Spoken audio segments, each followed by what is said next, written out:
आज हम आपको उत्तर प्रदेश के प्रतापगढ़ से एक ऐसी कहानी दिखाने जा रहे हैं जिसे सुनकर आप दंग रह जाएंगे।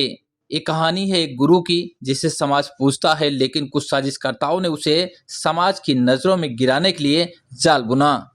हथगवां इलाके के गांव का ये मामला पहले शिक्षक द्वारा शोषण की खबर बनकर सामने आया, लेकिन जब हमारी पड़ताल की परतें खुली तो हकीकत कुछ और ही निकली। क्या सच में एक शिक्षक ने धोखा दिया या फिर एक परिवार ने अपनी काली करतूतों को छिपाने के लिए दुष्कर्म के झूठे मुकदमे का हथियार इस्तेमाल किया? दरअसल प्रतापगढ़ के हथगवां इलाके में इन दिनों एक सहायक अध्यापक अपनी जिंदगी और इज्जत बचाने की जंग लड़ रहा है। जिस शिक्षक पर आरोप लगाया गया है कि उसने शादी का झांसा देकर 2 साल तक शोषण किया, दरअसल वह खुद एक सोची समझी साजिश का शिकार है। सच्चाई यह है कि शिक्षक की शादी हथगवां इलाके के ही एक गांव की युवती से तय हुई थी। 25 नवंबर 2025 को तिलक होना था। लाखों रुपए खर्च हो चुके थे, लेकिन तिलक के दिन वधु पक्ष का कोई पता नहीं चला। जब शिक्षक ने छानबीन की तो उनके होश उड़ गए। जिस लड़की से शिक्षक की शादी होने वाली थी, वह और उसका भाई प्रतीक हत्या जैसे गंभीर मुकदमों में वांछित अपराधी निकला। भाई जेल में था और लड़की फरार थी। जब शिक्षक ने एक अपराधी परिवार में शादी करने से इनकार किया तो शुरू हुआ ब्लैकमेलिंग का वो खेल जो आज के समय में कई पुरुष झेल रहे हैं। जी हाँ, जब एक शिक्षक ने रिश्ता तोड़ा तो लड़की पक्ष ने उसे रास्ते पर लाने के लिए वो हथियार निकाला जिसे आज के दौर में ब्रह्मास्त्र माना जाता है। दुष्कर्म का झूठा आरोप, धमकी दी गई कि अगर शादी नहीं की तो रेप केस में फंसा देंगे और नौकरी भी खा जाएंगे। शिक्षक का आरोप है कि जेल से छूटने के बाद आरोपी भाई और उसके साथी लगातार उसका पीछा कर रहे हैं।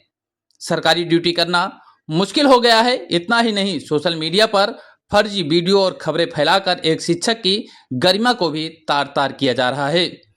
पुलिस की जांच रिपोर्ट 4 अप्रैल 2026 की भी इसी ओर इशारा करती है कि शिक्षक को अंधेरे में रखा गया और अब उन पर जबरन शादी का दबाव बनाया जा रहा है। जी, हमारे ऊपर झूठा आरोप लग रहा है कि मैं जो है शादी के नाम पे महिला का शोषण किया और हकीकत कुछ और है। इसीलिए मैं आज एसपी ऑफिस आया हूँ अपनी सच्चाई के बताने के लिए और विद प्रूफ के साथ। जिस महिला से मेरी शादी तय हुई, जिस लड़की से, ये इस लड़की के ऊपर जी गंभीर आरोप है। इसकी वजह से एक लड़की की जान चली गई, इनके और उनके भाई की वजह से।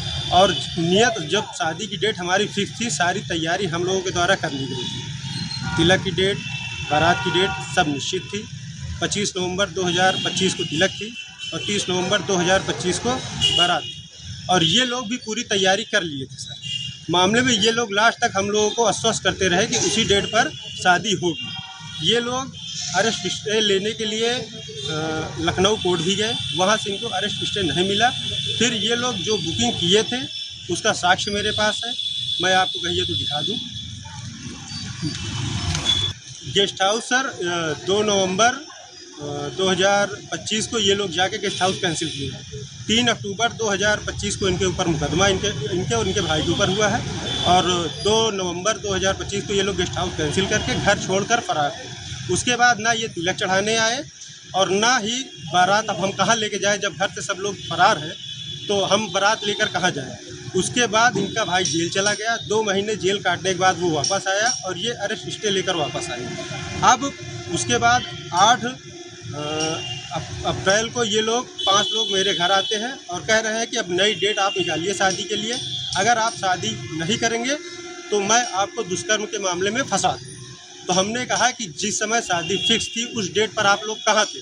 तो बोले उस समय जो हुआ उसको जाने दो, अब आप शादी कीजिए, नहीं मैं महिला हूँ, आपको फंसा दूंगी, तुम्हारी शिक्षक की नौकरी खा जाऊंगी और तुमको, तुम्हारे घर वालों को, तुम्हारे रिश्तेदार को, सबको जेल भेज दूंगी।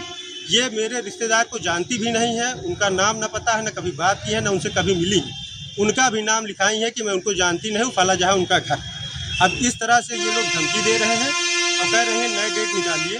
तो हमने कहा कि अब इस तरह से शादी नहीं हो पाएगी, हमारे घर वाले भी। तो ये जाके थाने पे तहरीर दी, जिसमें महिला एसआई राखी मैम उसकी जांच की और यहाँ हम भी उसके बाद एसपी कार्यालय गए। इनके यहाँ देने के बाद ये गए एसपी कार्यालय, हम भी वहाँ पे गए, अपना जो है पक्ष रखे। वहाँ पे हमने अपना प्रार्थना पत्र दिया।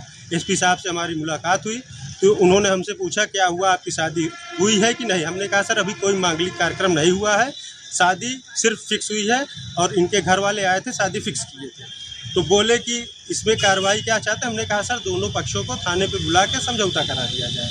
तो उसी में एसपी महोदय के आदेश से दोनों पार्टी को थाने पे बुलाया गया, जिसमें एसपी महोदय के आदेश के अनुसार दोनों पार्टी को समझाया गया।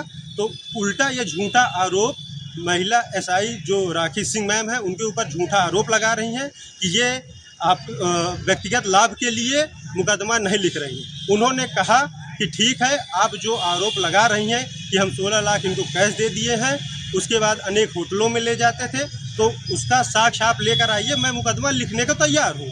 उसके बाद मैम इनके पास लगातार राखी मैम फ़ोन कर रही हैं, ना ये फ़ोन उठा रही हैं, ना थाने आ रही हैं। फिर वहाँ से ये एसपी कार्यालय फिर से गई, वहाँ से मुझे फ़ोन आया, मैं वहाँ पे गया, फिर महिला थाने गई, वहाँ से मुझे फ़ोन आया, मैं हर जगह साक्ष्य लेकर उपस्थित हूँ और मेरे ऊपर झूठा आरोप ये लोग लगा रहे हैं और शिक्षक संघ को भी बदनाम कर रहे हैं। एक शिक्षक की गरिमा को धूमिल ये लोग कर रहे हैं, जबकि ऐसा मामला कुछ नहीं है। तो मैं इसमें न्याय की गुहार लगा रहा हूँ, हमारे साथ न्याय हो। इसमें जो भी अपराधी हो, हर बार महिला ही पीड़ित नहीं होती, पुरुष समाज भी पीड़ित होता है।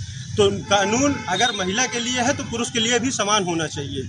आप निष्पक्ष जांच कराएं, अगर मैं दोषी हूं तो मुझे सज़ा मिले और ये दोषी हो तो उनके ऊपर कठोर कार्रवाई की जाए, ताकि एक महिला की वजह से पूरे महिला समाज की बदनामी न हो सके। प्रतापगढ़ के मामला आज के समाज का एक कड़वा आईना है, जहां कानून महिलाओं की सुरक्षा के लिए बना है, वहीं कुछ लोग इसका इस्तेमाल निर्दोष पुरुषों को बर्बाद करने के लिए कर रहे हैं। पीड़ित शिक्षक ने अब एसपी से न्याय की गुहार लगाई है, ताकि वो अपनी ड्यूटी और सम्मान के साथ जी सके। देखना यह है कि पुलिस इन ब्लैकमेलर्स पर क्या कार्रवाई करती है।